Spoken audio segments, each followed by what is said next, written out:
Joining this evening for the webinar put on by the Connecticut River Joint Commissions. Tonight's topic is nitrogen pollution and the Connecticut River. Nitrogen pollution has been causing a dead zone in the Long Island Sound, and tonight we will hear about efforts to identify how much nitrogen is coming from New Hampshire and Vermont, as well as other states, federal requirements to reduce the impact, and restoration efforts that make a difference. We are going to hear from many wonderful speakers. Richard Friesner with the New England Interstate Water Pollution Control Commission, also known as NEIWPCC. Jim Ammerman with the Long Island Sound Study. Jon Morrison, U.S. Geological Survey, and Ron Rhodes, Connecticut River Conservancy. I'm very appreciative of these four gentlemen joining us this evening to share their expertise and their hard and dedicated work on this issue. A few housekeeping items. Please keep yourself muted for the presentation. There will be time for questions. And if you do have a question, we prefer that you put them into the chat. There will be time to raise your hand and ask them directly as well. And with that, I will pass it off to Richard and Jim to get us started. Yeah, thanks. And Olivia, I should just go ahead and share, right? Yes, you should be able to. Perfect. Let's make sure this works.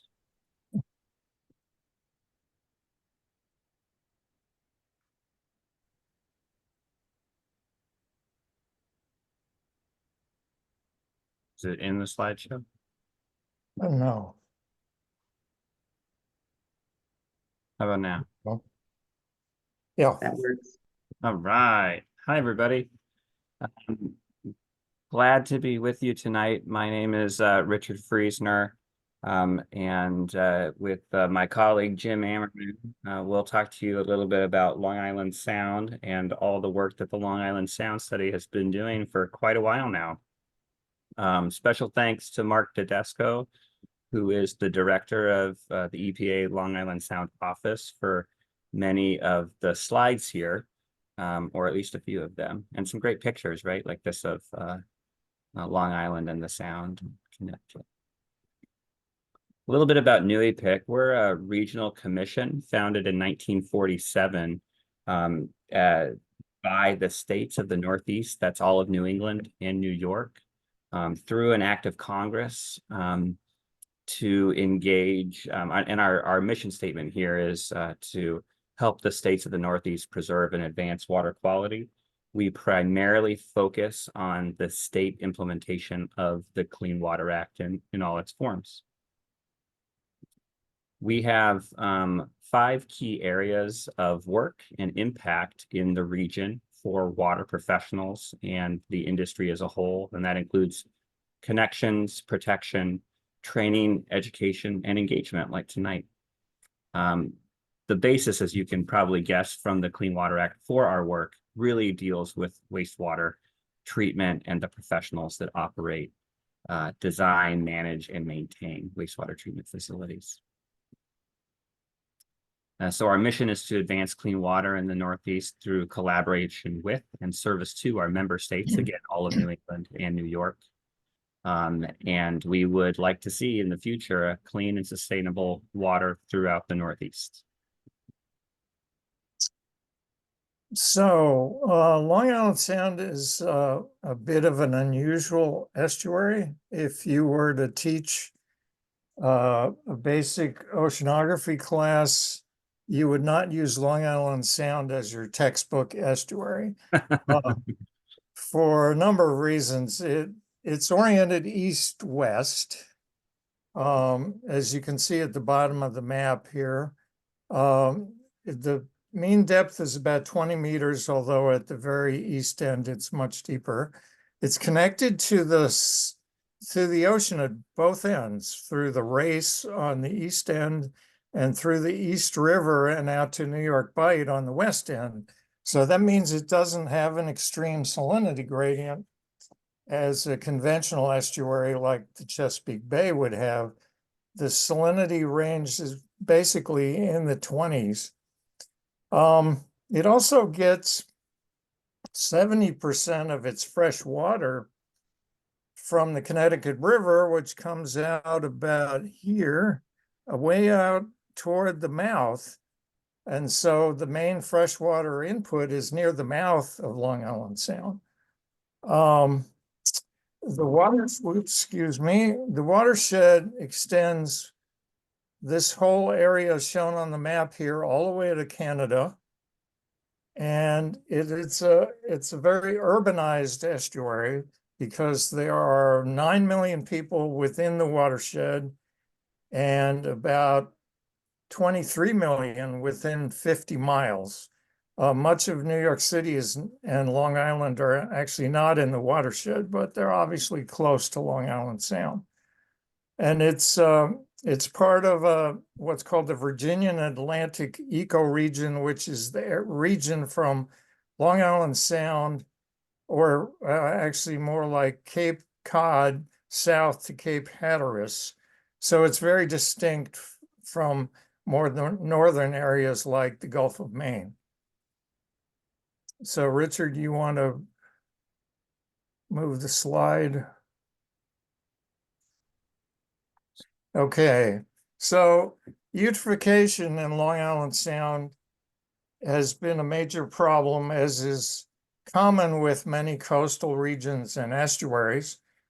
And this is a kind of generic figure of eutrophication, but obviously nitrogen and phosphorus inputs from agriculture, urban runoff, septic systems, etc., lead to algal blooms, hypoxia, and so on.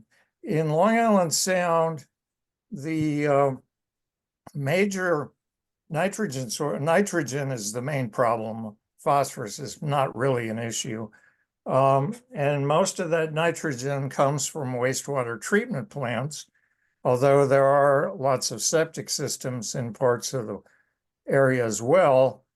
And the major impact has been hypoxia or oxygen depletion in the bottom waters. And so you'll see as we go forward, those are some of the things we'll be focusing on, although we also have harmful algal blooms as well. Okay. So a little bit about the Clean Water Act overall. We call this this cycle or process the water wheel in the policy framework. Really, these we establish at the top here water quality standards, and then conduct water quality monitoring to determine if the water body, here we're talking about Long Island Sound and its tributaries, if they continue to meet those water quality standards. If they do, that's great, right? You go to the right, and we want to make sure that things stay that way. So there's anti-degradation policies in place. If it doesn't, you go to the left and you develop a total maximum daily load, which we're going to get into, but that's section 303D of the Clean Water Act, which basically is a pollution diet along with specific allocations to different pollution sources. Those allocations give us a lot of pollution reduction tools that are mostly known to be permits. So a TMDL is really the sum of 3 different categories of pollution sources. One are load allocations, which you can think of as runoff from the landscape, waste load allocations. And these generally are things that come from a pipe, like municipal or industrial wastewater, or not quite a pipe, but community-wide municipal separate storm sewer systems, or MS4, stormwater. And then a TMDL includes a margin of safety. And so really simple, I like to call that margin of safety here the fudge factor, right? This is an easy way to think about it. So the total maximum daily load is the total amount of pollution that a water body can receive in a given day, in this instance, and still meet that strict water quality standard set by the Clean Water Act. So it's the sum of those load allocations and waste load allocations plus some margin of safety. For the Long Island Sound study, there was a TMDL developed in 2000 specifically to attain dissolved oxygen levels, which Olivia talked about at the beginning of our session here. So you can see how those percentages were divvied up and allocated among the different sources of pollution in Long Island Sound and its watershed. So with $2.5 billion invested since 2000, New York and Connecticut at this point are discharging 49 million fewer pounds of nitrogen annually from sewage treatment plants compared to the early 1990s. So that 60% reduction, we can cross that off and check the box there.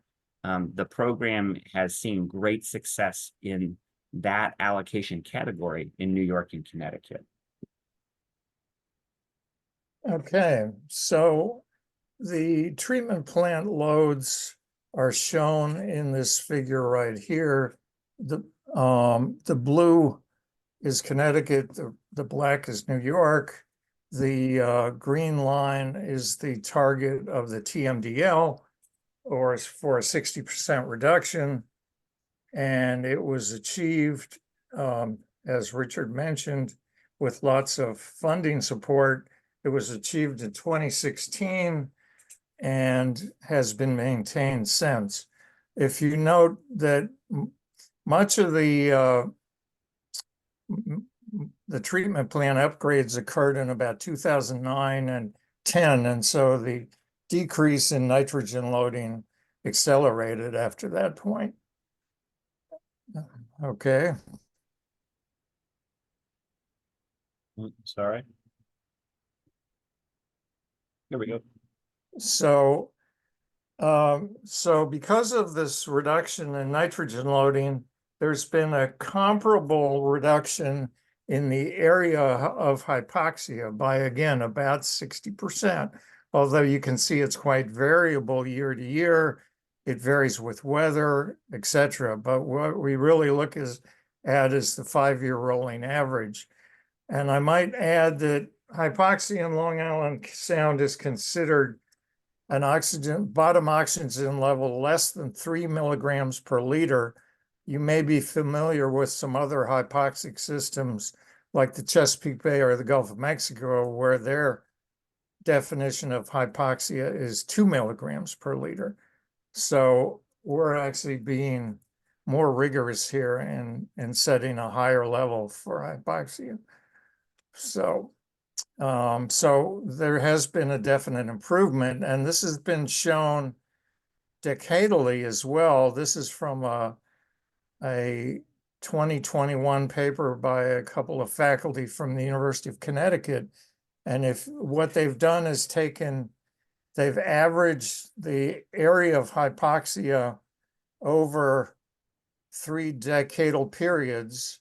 The 94 is in blue, was the largest. 2004 is in red, and 2014 is in green. And you see a decline over time in each decade. Although again, year to year, there's considerable variability in the hypoxia, but you can see the western end of the sound near the East River and New York City is the area that's most impacted. Okay, and Jon Morrison from USGS will talk a bit more about this a little later, but I do want to show this fall line figure of major tributaries into Long Island Sound, and you see while the annual flux in blue is quite variable, the normalized flux in red shows a clear decline over time. And again, this is probably largely due to a decrease in atmospheric deposition of nitrogen, but also improvement in some of the treatment plants as well. And I might point out, you notice the figure here starts out at about, the red line starts out at about 20,000 metric tons. If you keep that in mind and go to the next slide, this is solely for the Connecticut River, and 10 million kilograms divided by 1,000 is 10,000 metric tons. So my point here is the Connecticut River is about half that fall line load I showed in the previous figure.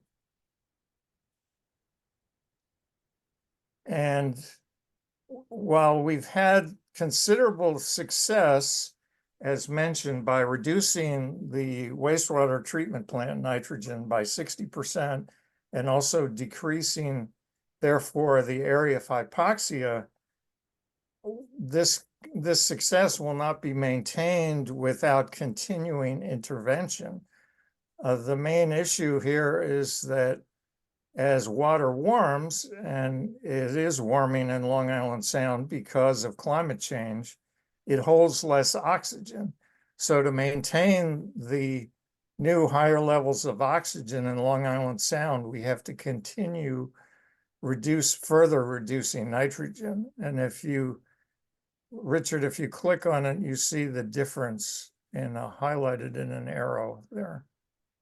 If you go to the next slide, there we go. Okay, so that shows the difference in the oxygen level currently or projected going forward.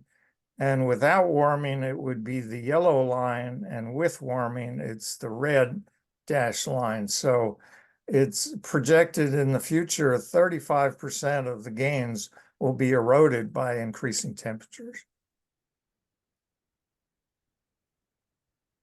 Okay, and despite, again, our success with hypoxia, we have other issues that persist, and some of them are highlighted here: harmful algal growth, a reduced area of seagrass. We've lost most of our seagrass except at the very east end of Long Island Sound, degradation and loss of wetlands, and diurnal hypoxia and embayments. Small embayments can go from a supersaturation of oxygen during the daytime to no oxygen at all during the night.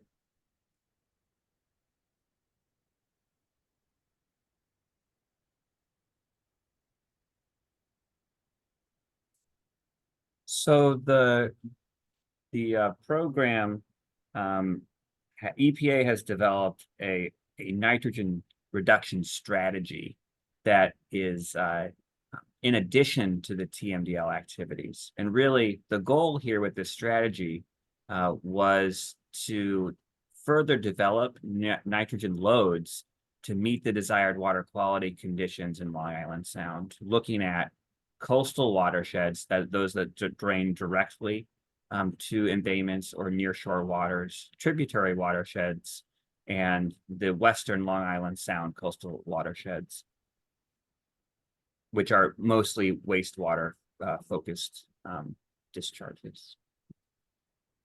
So the gotta look at this.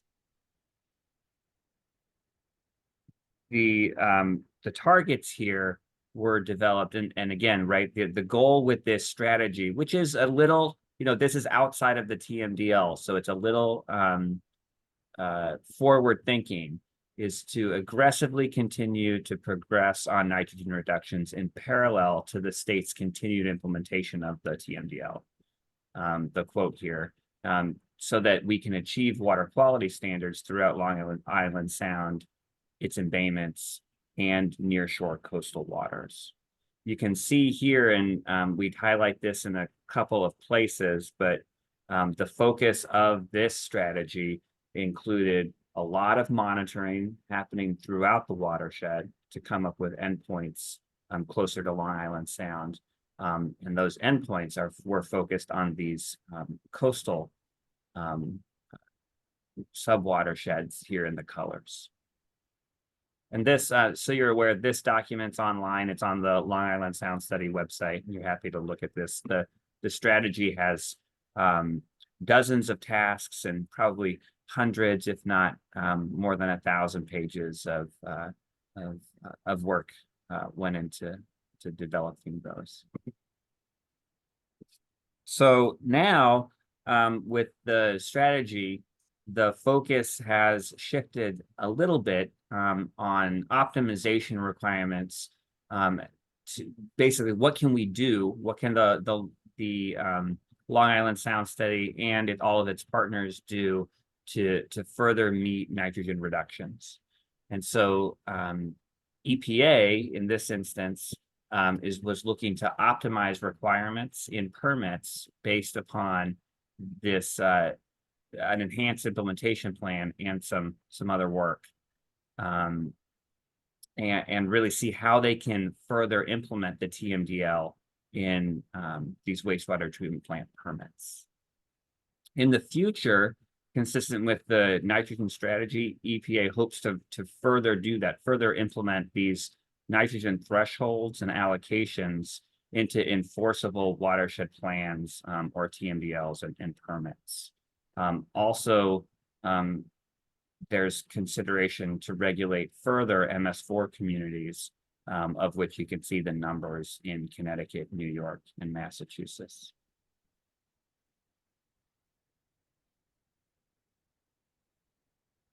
So what is that? What do these treatment facilities look like? I'll give you a couple examples here in Massachusetts and New Hampshire, and these were easily available to us because EPA permits these facilities. Massachusetts and New Hampshire are a couple. There's actually, I think, just 3 now states where EPA still writes the permits. We call these non-delegated states. All the other states run their National Pollution Discharge Elimination System programs, the permitting programs for wastewater treatment plants, independently with just oversight from EPA and the federal government.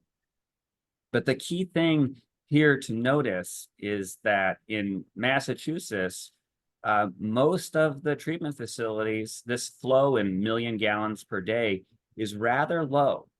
And so you can see how the annual average total nitrogen limit is calculated in the permits with, 5, 8, or 10 milligrams per liter as a concentration in these different permits.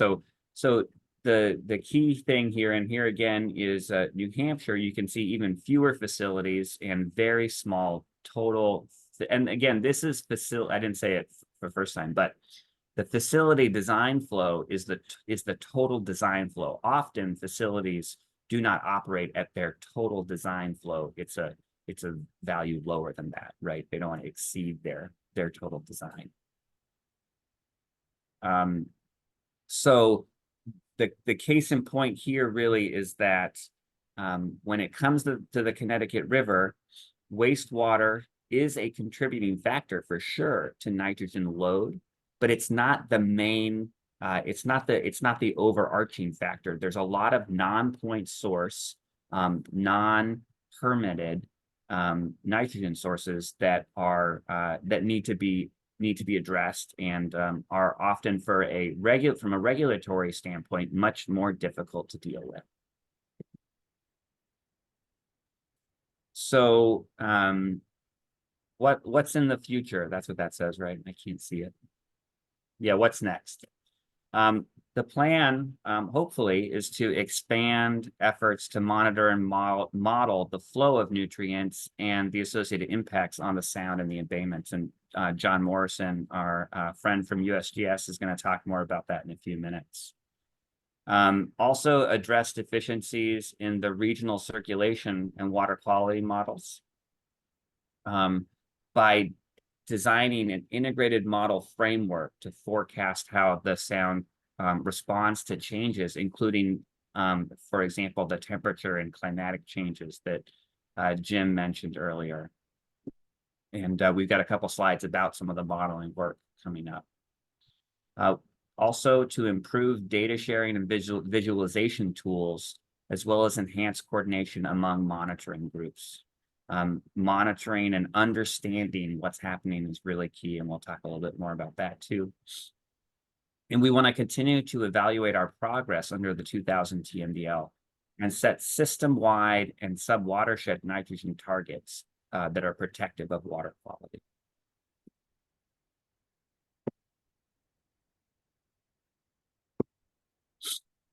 So one of the efforts going forward is to increase monitoring. If you look at the lower left, it says where it says IEC Connecticut Deep. Both those organizations have been monitoring Long Island Sound for a long time.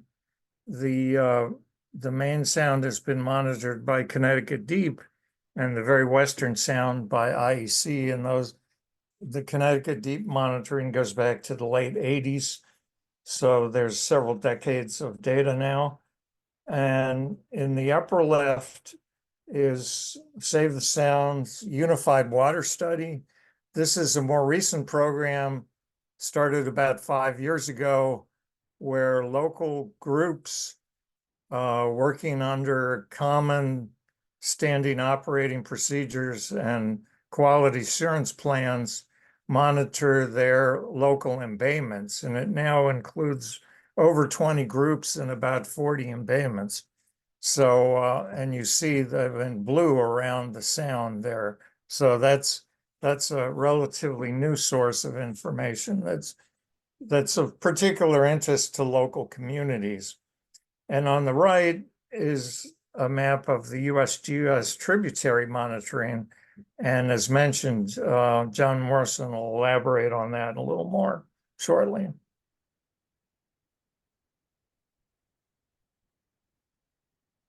Okay, another thing related to the embayments, and there's something of over 110 around embayments around Long Island Sound. The consulting from Tetra Tech has put together all the available data for nutrients and chlorophyll and other parameters for these embayments, and developed a dashboard which can be used to look at individual embayments. It has total nitrogen concentrations, and it'll shortly be in place on the website of the Long Island Sound Study for people to use and look at their embayments of interest.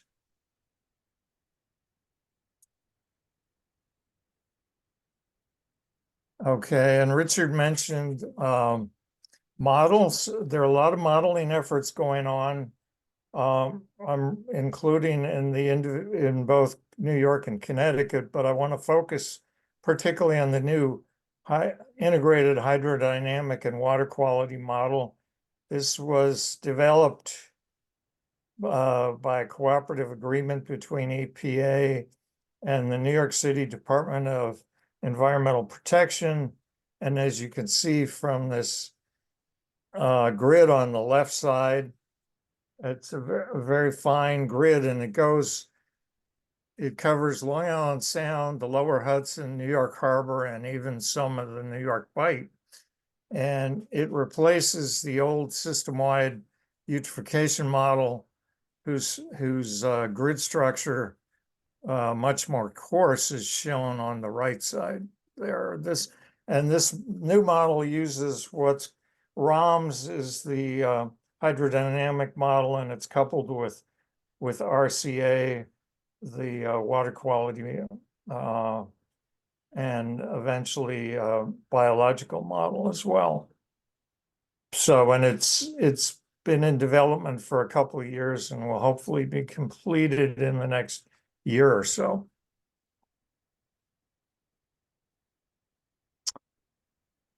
So we've got a number of efforts happening, and that's the layered nature of this figure, there's ongoing collaboration between the states, including New York and Connecticut. They both have their own nitrogen reduction strategies or efforts going on. There is a ton of ongoing monitoring efforts, as you saw. That monitoring is necessary to feed all those models and for us to understand what's happening in the environment in Long Island Sound and the watershed. There are permitting constructs which continue to be implemented. The Clean Water Act is still running its course on that chart to see if water bodies and segments of streams and rivers are meeting water quality standards, and if they're not, appropriate action is taken or continued.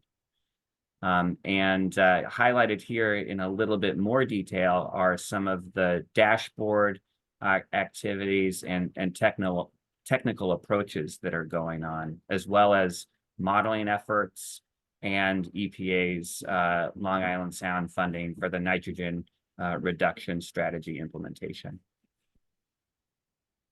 We put our contact information here, and we've got hopefully time in the future for questions and discussion, and I hope that we have the best photos out of all the presenters tonight.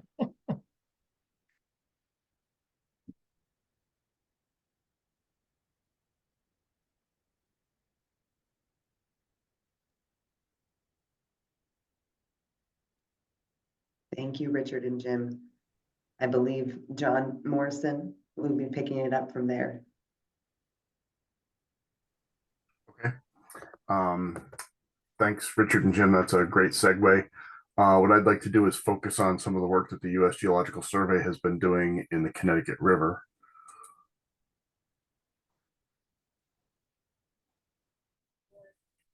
And just bear with me here. Can you guys see my screen okay?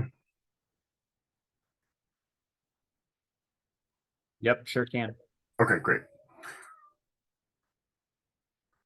So the USGS has been monitoring in the Connecticut River since probably the late 1960s, pre-Clean Water Act. We have a long history of monitoring at one of our major monitoring stations, which is the Connecticut River at Thompsonville, which is between the Massachusetts and Connecticut borders right here. So we have a long data set at that site, and historically that's the site that has been used to calculate nitrogen loads to Long Island Sound. However, that Thompsonville site missed a major portion of the drainage area that came from Connecticut, and that was a major portion of the Connecticut River drainage area that contained a lot of the urban land. And if we look at the Connecticut River watershed, there's 108 wastewater treatment plants in the Connecticut River that discharge to the Connecticut River. With 50 facilities between New Hampshire and Vermont, 34 facilities in Massachusetts, and 24 facilities in Connecticut. And those 24 facilities in Connecticut were the ones that were not being captured in those early load estimates when we just used the Thompsonville site. So USGS in around 2007 established a new monitoring station down here at the end of the freshwater tidal portion of the Connecticut River at Middle Haddam. And so we collected data at that site for a number of years, and then we looked at the difference in the load between Middle Haddam and Thompsonville. And so when we look at the difference between these two locations, and that's Connecticut River at Thompsonville here at the Massachusetts border to the Connecticut River at Middle Haddam further downstream, it's a drainage area increase of about 10%. But what we see is a 26 to 40% increase in the load in that portion of the watershed. And the reason for that is, you know, there's a lot of urban land there. So when we subtract the difference, so here in 2009 in this table, if we subtract the load from Middle Haddam, we subtract Thompsonville from that, we can see how much the load increases. And that's this gain in metric tons here. So 5,799 metric ton increase between Thompsonville and Middle Haddam. And if we look at the Zone 2 wastewater treatment facilities, and it just so happens that Zone 2 completely corresponds to that area on the Connecticut River, we can subtract out what that amount that came from wastewater treatment plants was from that gain. And that kind of informs us about how much the increase in non-point source was. And if we convert those to percents of the gain increased from wastewater treatment plants was about 30%, and the gain increased from non-point sources was about 70%. And so 2009 was a kind of a wet year. 2011 was certainly a wet year again. So we had, that same ratio of about 30% increase from point source and almost 70% from non-point source. But if we look down here in 2016, which was a fairly dry year, we see that ratio shifts a little bit, and that the increase from the wastewater treatment plants jumps up to about 60%, and the non-point source drops off to about 40%. And so that balance between 40 to 60% of the increase in the load between Thompsonville and Middle Haddam changes as a function of what the current weather conditions are, whether it's a wet year or a dry year. And that makes sense, right? So wet years, we're going to contribute more non-point source because there's more wash off of the land surface and more delivery of nitrogen into the system. So we said, well, that was pretty interesting analysis. Let's move up the watershed a little bit. So we established a monitoring station here at the Connecticut River between Vermont and New Hampshire and Massachusetts at our station here at Northfield. And so now we can monitor what comes down from Vermont and New Hampshire into Massachusetts at the Northfield station. And we can monitor what goes out of Massachusetts at the Thompsonville station and what comes out of the urbanized area from Connecticut at Middle Haddam. So we have these three different nodes that we can look at here. And then we can see what happens to the nutrient delivery as it goes down into our monitoring stations down here in the lower tidal portion of the river as well. And so here's a plot. This box plot shows how the nutrient instantaneous nitrogen loads increase downstream. So the load at Northfield is lower than it is at Thompsonville, than it is at Middle Haddam. So the load is increasing in the downstream direction. And that's just because there's more water and more nutrient delivery the further downstream we get. So we said, well, let's really tear into that that information that we're getting from the Massachusetts portion and examine the tributary loads as well as what's happening on the main stem. So we began sampling on the four largest tributaries and started to look at these tributaries because these were the four largest waste receiving rivers in the Massachusetts section. So that is up here in the northeast, that's the Millers River. In the northwest, that's the Deerfield River. In the southwest, it's the Westfield River. And then the southeast, it's the Chicopee River. So we began monitoring on those four tributaries as well as continued monitoring at Northfield and Thompsonville. So now we can really look at the load in Massachusetts and figure out what the sources of the loads are and how much they're increasing as we move downstream. So when we look at this data, and this is some new preliminary information that we're just about to release in a report. So please don't cite it. It's just preliminary data. We're still in the process of reviewing this data. But what you can see is that the Connecticut River, the total nitrogen loads from Northfield and Thompsonville certainly dominate, over those smaller tributaries, and that's to be expected because they're much larger systems. But if you look at this year, and these are annual loads, so this is the total load that was transported in the Connecticut River for the calendar year 2019, 2020, 2021. In 2019, we had about 6,000 metric tons of total nitrogen load come into Massachusetts from Vermont and New Hampshire. And then 10,000, almost 10,000 metric tons left Massachusetts and came into Connecticut at Thompsonville. And so what that shows you is that almost 60% of the load at Thompsonville came from the upper states of Vermont and New Hampshire. That's very important information for us to understand now, is that Vermont and New Hampshire does play a role in the total nitrogen delivery to Long Island Sound for the Connecticut River. If we look at these other tributaries, we can see that their contributions are quite small, but when added up, it does account for a large portion of that increase between Northfield and Thompsonville. So we decided to look at the wastewater treatment plant load data and try to figure out if we can assess those loads similar to what we did in the Connecticut portion of the study. And so we compiled nitrogen loading information from the state of Massachusetts and the EPA ECHO database. And so this will help us really evaluate those point source loads from wastewater treatment plants to non-point sources. And so here we have some images of non-point sources. So here's some agricultural runoff coming down a trail down into the Connecticut River.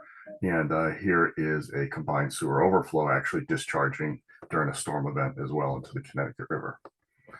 And so if we look at those Massachusetts tributaries, you can see here in the Deerfield, there's a number of treatment plants that discharge into the Deerfield River. The Millers, there's a number of point source discharges that discharge into the Millers River. Same thing for the Chicopee and the Westfield. And then there's a few here that discharge either into smaller tributaries or directly into the main stem of the Connecticut River. When we analyze that data, what we see is that about 20 to 30% of the load that comes in on those tributaries is from the wastewater treatment plants themselves.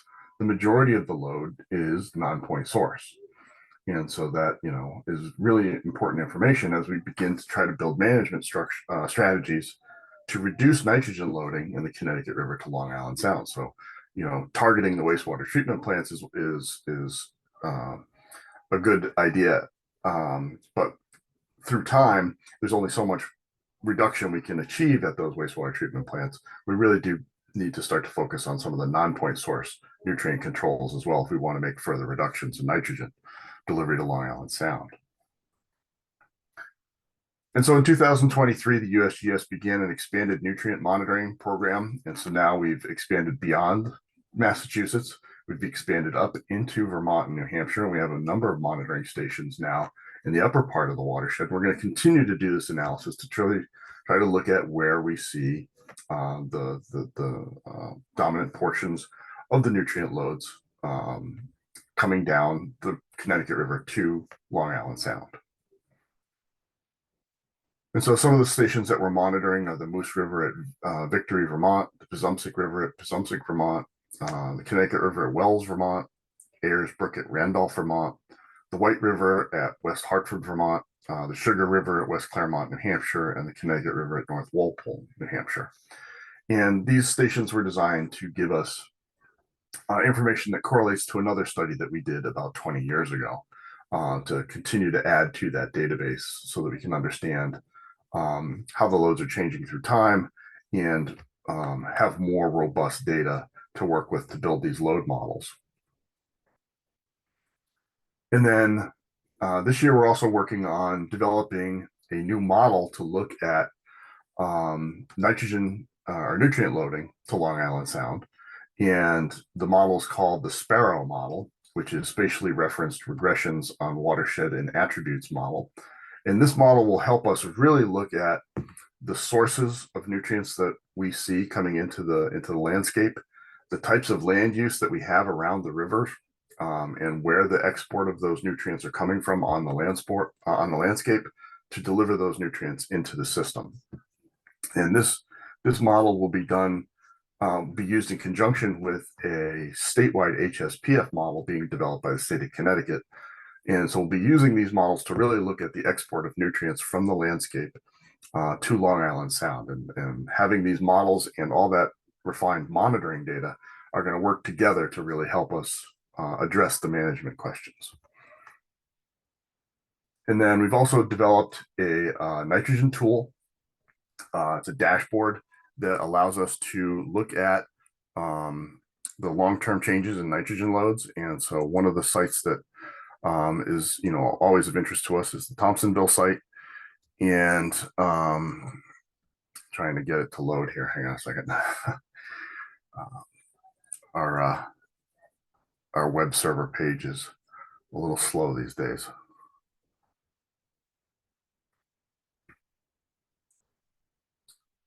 Can you see the image that I just brought into the screen? No, just the slide. No, it's still the slide. Okay.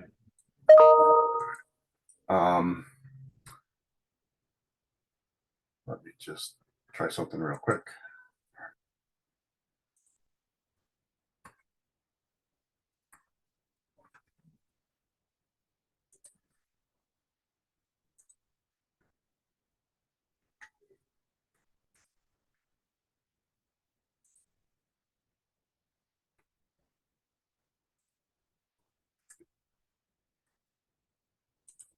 Okay, how about now? Yep, we see it. We see it, Josh. All right. So this is a tool that we've developed at the USGS to really look at these nitrogen loads in their delivery to Long Island Sound. And so this is what we call the fall line station. These are all the stations that discharge the mouths of the major watersheds that discharge to Long Island Sound, plus some other smaller ones where we're trying to look at specific land uses. What this tool allows us to do is look at the changes in the loads from specific sites.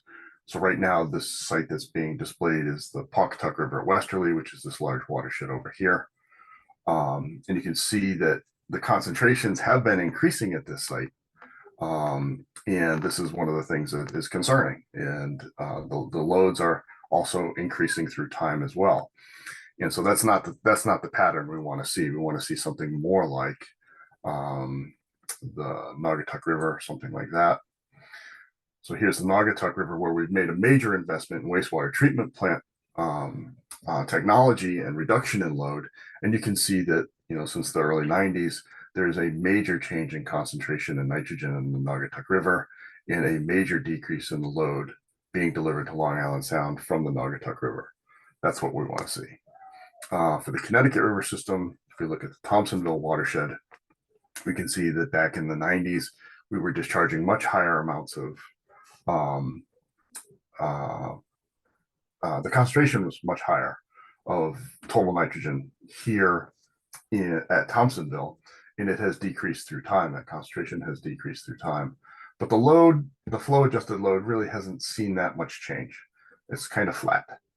So these tools will be used to help us address those management questions. I think I'll stop there.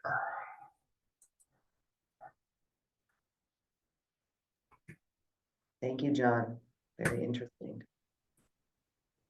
I'll pass it off to Ron and just remind people as well, feel free to throw your questions into the chat or hold them off till the end. We'll take them for everyone. Go ahead, Ron. Good evening. Can you see that, Olivia? Yes, can see. Great. All right, great.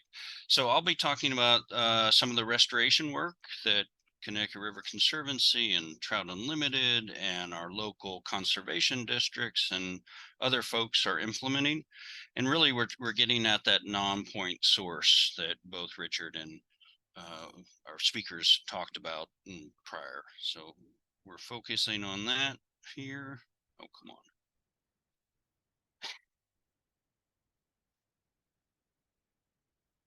Okay. Uh-oh. All right. So Richard, I think this might win the best picture of the slides. This is good. This is a satellite view of the Long Island Sound 2 days after Tropical Storm Irene ripped through the watershed in August of 2011. So that is New Hampshire and Vermont soil being deposited in the Long Island Sound and carrying it with it. Not only the nitrogen, but all the other stuff that was pushed into the river and downriver to our neighbors. We do lots of different restoration programs for lots of different reasons. Sometimes funding is targeted to brook trout habitat or wood turtles or whatnot. But luckily for nitrogen, we have two really good funding sources. The Long Island Sound Futures Fund is one of our regular funders. They have lots of federal money, and they also get private money to help fund these type of restoration projects in all 4 states. And then here in state of Vermont, where I live, we are fortunate enough to have the Clean Water Block Grant Program. And the state of Vermont funds basically all of the restoration projects that I'm going to walk through here. So there's a few pictures and examples of the various restoration projects that we and others have been implementing over the past decade or more. That top left one is Root Wad project, and we'll talk about that a little more. Berm removals, restoring wetlands, which you heard some of the talk earlier about. riparian plantings, right? The tree plantings along our rivers that have been clear cut for various reasons over the last 200 years. And really most of our rivers here in Vermont and New Hampshire are still trying to recover from 200 years of dredging, berming, damming, and just manipulation for our own use and our own goods. And that had obviously had some impacts on the ecological front. So the root wad project, so that's a picture of the Ammonoosuc River up in Lisbon. And this was one of the projects that the Long Island Sound Futures Fund helped fund 2 years ago, I think it was, that we implemented this. So, an eroding stream bank, there was a former hayfield. And essentially the New Hampshire Department of Agriculture has estimated that riverfront farms lose anywhere from 2 to 2.5 feet of soil per year. So you can see in that top left, right, every high water event takes another chunk or undercuts that bank. And so what we've been able to do with this funding is come in and peel that bank back to a more gradual slope. We actually create some sort of steps there that we plant, and that is coconut fabric. So it's biodegradable fabric that helps hold the project in place until those trees and shrubs have a chance to grow up. And then we install the large wood or the root wads along the water line, so that when the next high water event comes down, that force of that high water or the ice is hitting those root wads and not peeling back that bank and contributing more nitrogen into in this case, the Ammonoosuc River and then the Long Island Sound. And then you'll notice on all these slides in the white, I've just listed the various partners, because I think it's important that we all talk about that. None of this work gets done in a vacuum. Every project we've ever done has had, the 10, 12 different partners, from the landowners to the funders to the state agencies, and where all of this stuff needs permits. The engineers and the contractors that we're hiring, everybody is involved and a partner in these projects. This is one of my best favorite before and after of a riparian buffer planting. This is also in New Hampshire on the main stem Connecticut River. So you can see the rock in the background there. When we went in, it was a former cornfield that was basically right up to the end. I think there was one tree on the bank, but the big steep eroding bank, again, undercut. It was probably 10, 12 feet high. We came in and planted I think it was a 50-foot buffer. And you can see there on the top right that after a couple of years that has really grown in.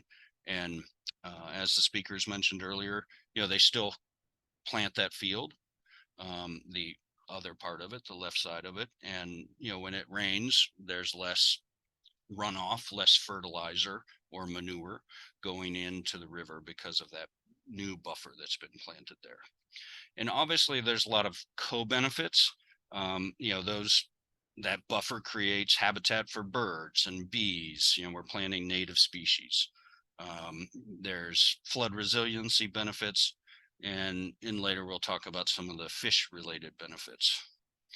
The other thing I wanted to say is the research that the USDA, Natural Resource Conservation Service, has done has estimated that projects like these, whether it's the root wad projects or the buffer plantings, reduce nitrogen loading by 20 pounds per acre per year. Now, granted, there's variations, right? Not all cornfields or hay fields are created equal. Depends on the slope, the amount of buffer you plant, how width, number of trees, etc. But roughly speaking, 20 pounds per acre per year. When we are able to implement these projects, we're reducing the nitrogen load into the Connecticut River and ultimately the Long Island Sound.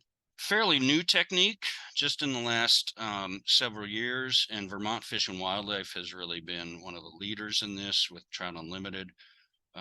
We have just gotten into it in the last couple years ourselves, and we're working with Red Start Forestry. That's who's in the picture there, out of Corinth. And we hire them to come in, and we're actually cutting trees out of the forest, selected, the proper trees, and we're dragging them into the small headwater streams.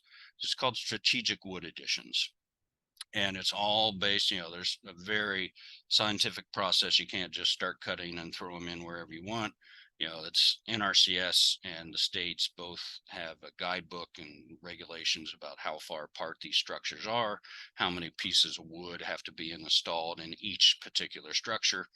So you got to put 4 trees connected together in this structure, and then 100 feet down, you're putting 6 trees in the next one, et cetera, et cetera. That helps trap sediment and nitrogen in those upper headwater streams.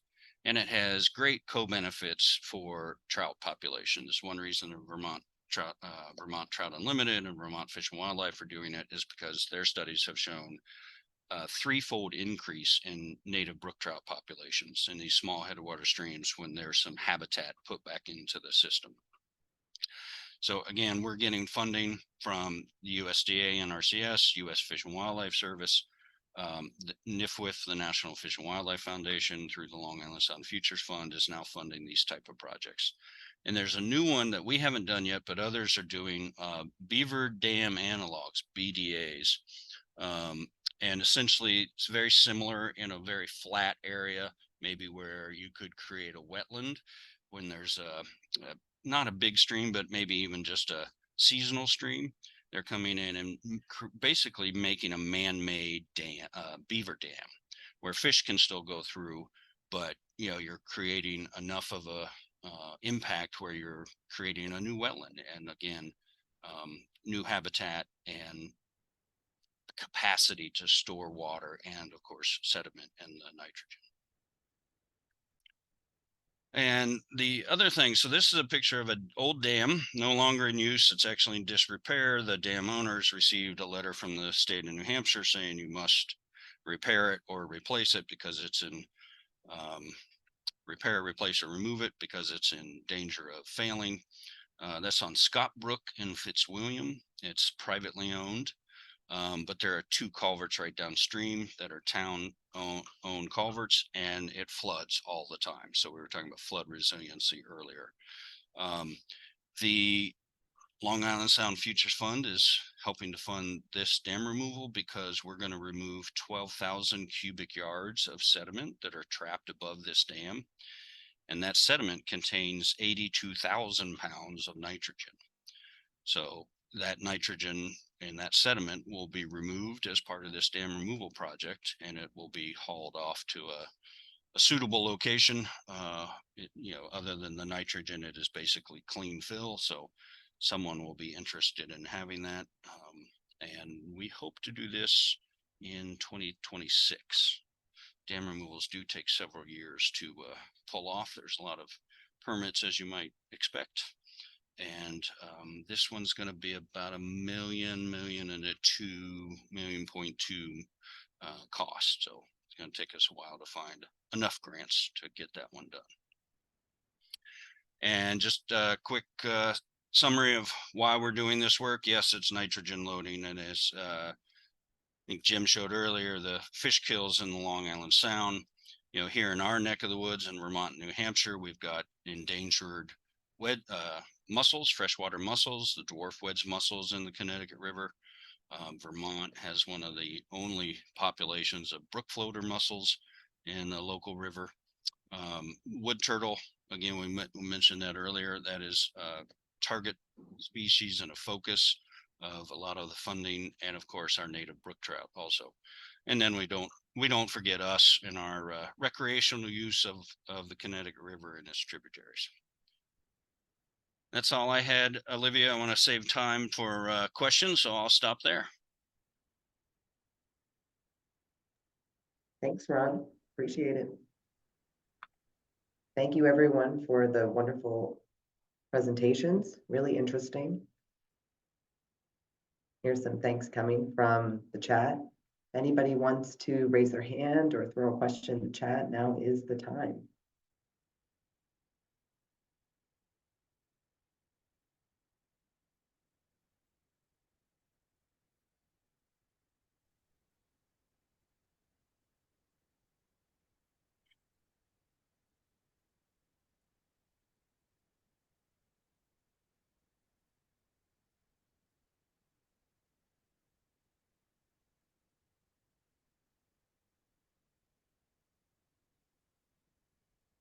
If there are no questions, I've got one for John. So the Connecticut discharge number is at 60%, 40 to 60% maybe, and I know it depends on the year.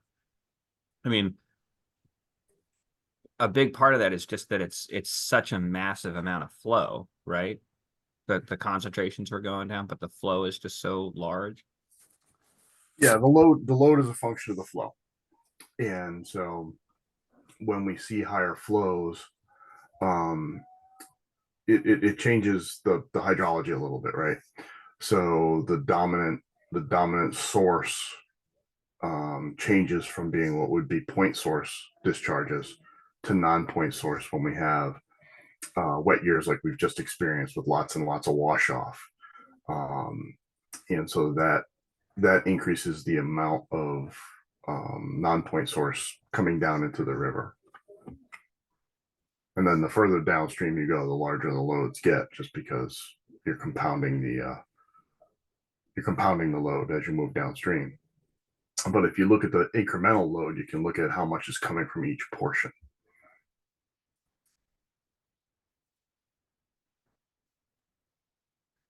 Does that answer your question, Richard? Yeah, no, yeah, it makes sense. It makes sense, especially when you consider the discharge values. They're so great. Yep. And Richard, maybe you could tell folks, one of the questions I get a lot up here in the upper part of the watershed is, why should we care about what's happening down in Long Island Sound, right? So nitrogen runoff, comes out, we tell people don't swim after it rains and the river's muddy, and then 2 days later it clears up and you go back in. So maybe one of you, I'm not sure if it's Richard, but someone could explain why, other than those of us that work in state government or nonprofits like me, why other folks, towns or communities might be interested in learning about this and playing our part. Well, and I think this I can start first and then everybody else can jump in. But it goes to Lou's question in the chat is there's real, I mean, you have to make everything's local, right? The decisions we make on a local basis and how they impact us here where we are.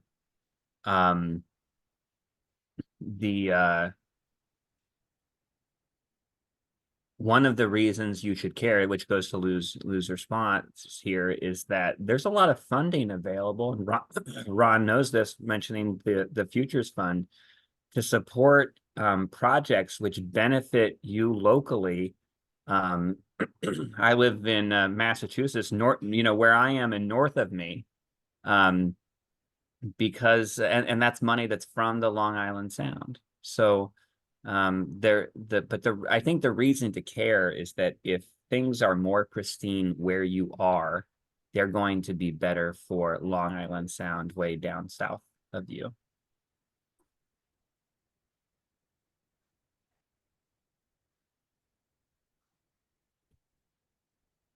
And Lou, those futures funds come up, I think, every year. There's a big announcement, and John and Jim may know the timing of that. I don't have that in my head at the moment. I think it's supposed to be out next month in March. Oh, yeah, Ron would know. So that, and those are competitive, but there's a lot of money. And if you look at previous years, there's a lot of projects, and there's a lot of projects in the northern reach of in the Connecticut River. And one of the nice things about that funding source, same with the state of Vermont funds, is they will fund design, right? They'll fund outreach, they'll fund project development, they'll fund design. They're not just funding removal. They will fund removal also, but there's actually money in those systems to get you all the way from step one to the final step, which not every funding source provides for.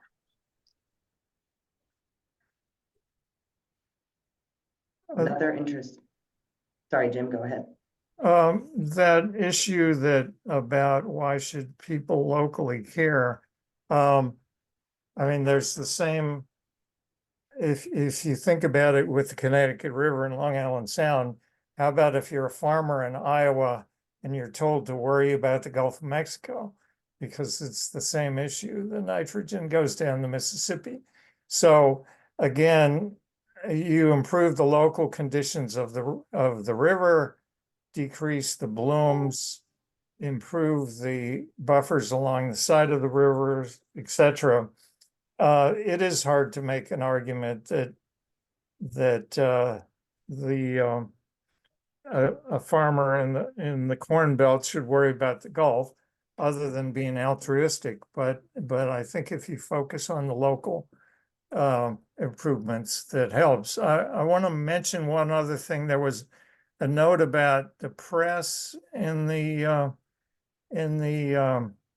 chat. There was, let me share my screen for a second. Can you see this screen here? Yeah. And the press in Long Island has actually been quite favorable to improvements in Long Island Sound. This is from this is from Newsday, which is a major Long Island paper. And in 2021, they had both an article about the improvements and then later on an editorial. And if you notice what they said, this achievement resulted from 3 decades of work, oodles of cash, adherence to science, and relentless focus by government at all levels, buoyed by public support. So if you do have success, you can get some good local press at times. So. And Jim, I would say that's true up here also. We have good luck, and the conservation districts and other folks doing the work have good relationships with local news, newspapers like the Brattleboro Reformer or the Upper Valley News.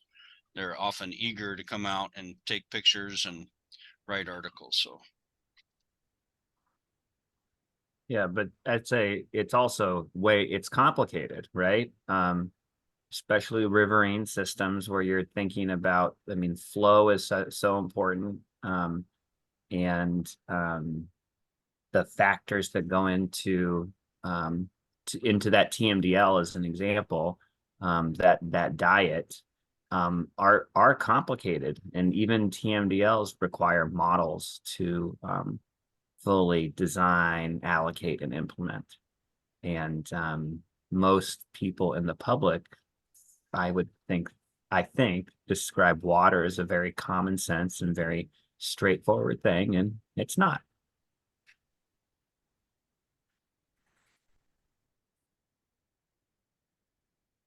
I'm going to give Mimi Sauer an opportunity. She has her hand raised to ask a question. I'm sorry, Olivia, did you call on Mimi Sauer? Yes, you have your hand raised. Yes, I did. And I would just like to ask this question. I realize that a great deal of the Connecticut River watershed is agricultural, but it's also true that lawns have been a huge problem in terms of nitrogen loading, in particularly as you go farther south down into Connecticut itself. I'm wondering if any of your agencies have made any progress in terms of decreasing lawn, I don't want to say lawn areas.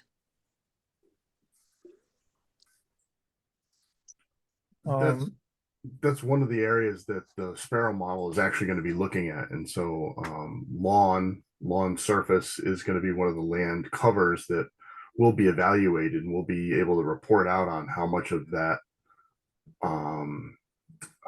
land use is contributing to nitrogen to the river and to Long Island Sound. So that is a significant factor. And I think, as we try to manage nitrogen, managing land cover is one of the things that we can do. And so where we have those big giant lawns and fields and things like that are important potential sources of nitrogen. I know in the community where I live right now, there's a big debate between whether the whether the football field at the high school should be converted to, you know, artificial turf to cut down on nitrogen and pesticide applications. But it's a very local issue for sure. The research program that the Long Island Sound Study funds has funded social scientists to look at lawn care practices in the Long Island Sound watershed. And some of their work has found that some of the larger amounts of fertilizer use are from newer, larger houses with big lawns. And so some of that knowledge will be put to work in the future, trying to encourage those lawn owners to change some of their practices. Right now, it's in the research phase, but I think going forward, there will be efforts to try to reduce the fertilizer use. And the TMDLs are set, that margin of safety is supposed to, if the TMDL is done really well, account for population growth and changes in land use over time, which is really challenging, right? I'm sure you've seen that in your community as development occurs, and that should be planned for. The NEIWPCC in collaboration with New York State DEC, only on Long Island now is actually reimbursing property owners to remove invasive species and plant native plants in their gardens, in their lawnscapes, to put in rain barrels and to build rain gardens. Not much of it's a very small part of what we do, but we're experimenting with all kinds of different things to incentivize people to think about just the question that you've asked. Thank you very much. Tom just mentioned golf courses, and that's certainly one. And we've actually worked with several golf courses and landowners. You know, often people want a nice view of the river, right? And we try to explain the benefits of having a buffer of at least shrubs. And on the golf course, you know, people don't want to lose their ball in the buffer. They want it, you know, cut nice and clean. So that's another challenge.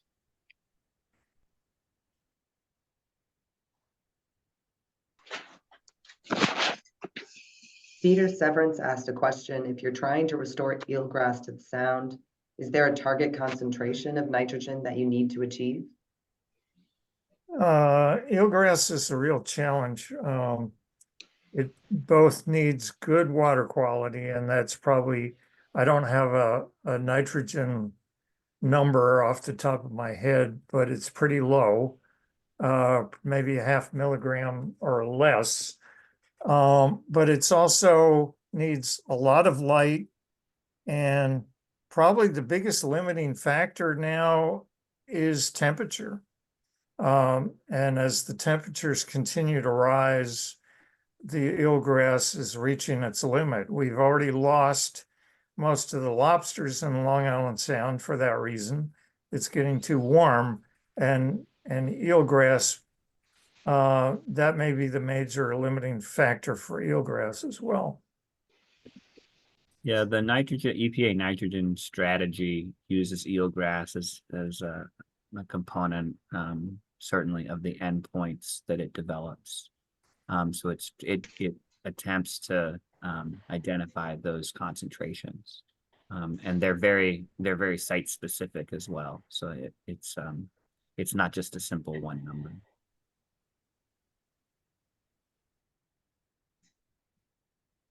We have another question. I believe this one is for Jon. Is there any type of monitoring needed to feed models of the upper watershed that CRJC and the states can assist with? Yes, absolutely. So the wastewater treatment plant information in Connecticut is excellent. We have really, really high confidence in the numbers that we get from reporting that is done there.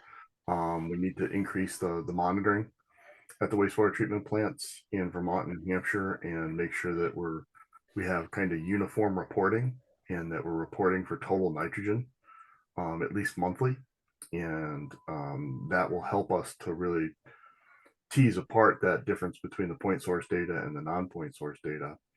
And one of the other things that I've been trying to advocate for is better information on best management practices and how they're being implemented. Are they being maintained? Are they being monitored? You know, we spend a lot of money to do best management practices, and sometimes they're, you know, they're done, and then there's no monitoring afterwards to see if they're still effective.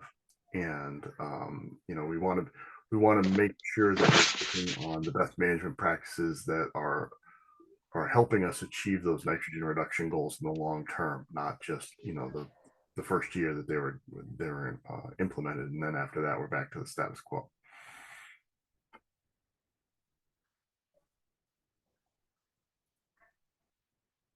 Thank you. I believe other questions were answered. If there are any remaining questions, I will say that the question about conservation commissions, there's actually quite a bit conservation commissions can do. And as we just, Ron was talking about this, probably one of the best things to do is conserve more land. Make sure it doesn't turn into impervious surfaces. But I mean, my local conservation commission does a ton of outreach to all kinds of people so that they understand these issues, and that makes it local, right? As we were talking before, that's the epitome of local, I think. And so there are probably on conservation commission lands, at least that's how it runs here. They have some lands in town, that there might be non-point source projects that you could implement to reduce nitrogen, phosphorus, or sediments entering waterways. There's a number of people out there like Ron that would probably be able to answer questions for you about that. And Richard, the other thing I would say is,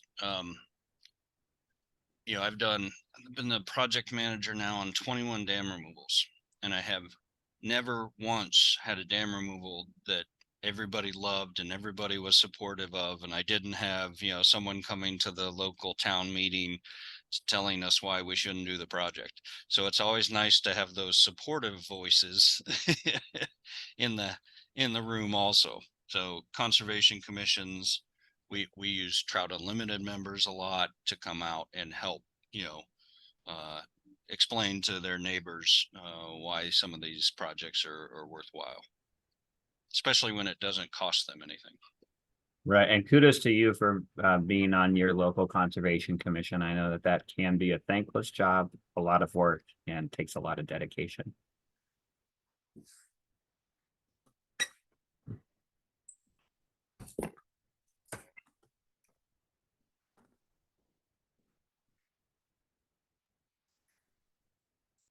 seeing no more questions or hands raised, I want to thank our speakers, Richard, Jim, Ron, Jon, for joining this evening and for the lively conversation and questions from everyone, all the participants this evening. Thank you all for joining, and I hope you all have a wonderful evening.